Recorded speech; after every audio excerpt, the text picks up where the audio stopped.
हरे Krishna. Daily Shrimad Bhagavad Gita में आप सभी का स्वागत है।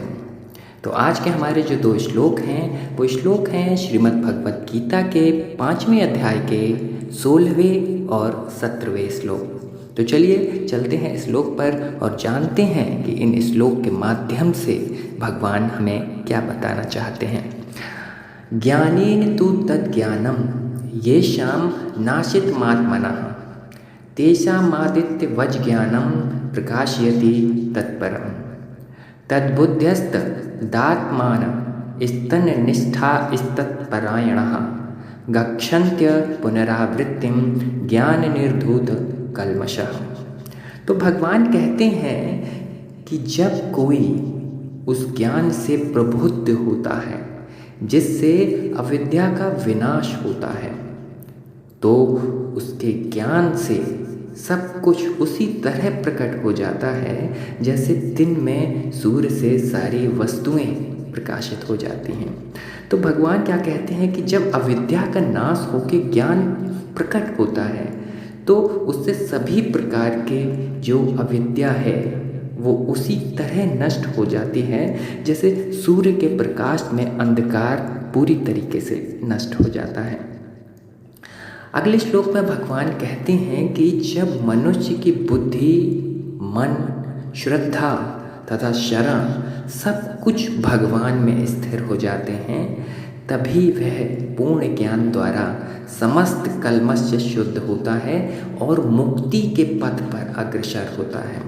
तो भगवान ने इस श्लोक में क्या बताया कि मनुष्य जब बुद्धि, मन, श्रद्धा और शरण इन सभी के द्वारा यानी कि बुद्धि, मन, श्रद्धा और शरण ये चार चीज़ों के द्वारा जब भगवान में स्थिर हो जाता है, उसका मन भी भगवान में स्थिर है, उसका बुद्धि जो है वो भी भगवान में लगी हुई है, उसकी श्रद्धा भगवान में है और वो भगवान के शरण है।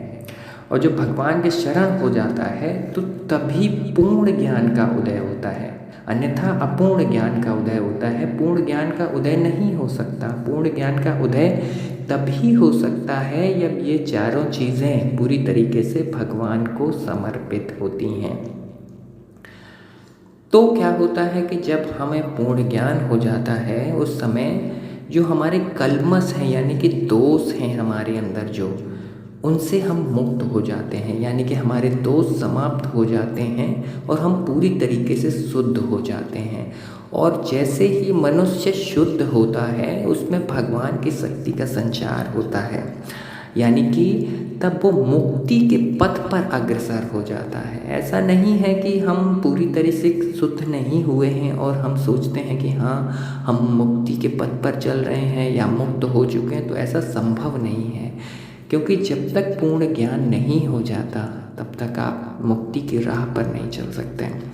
क्योंकि रीज़न ये है यहाँ पर क्योंकि बिना शरणागति के आपको पूर्ण ज्ञान का जो अभ्युदय होता है वो नहीं हो सकता। तो पूर्ण ज्ञान तभी प्राप्त होता है जब आप भगवान के पूरी तरीके से शरणागत हो जाते हैं।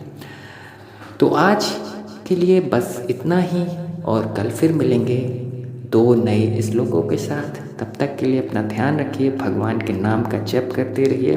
हरे कृष्ण।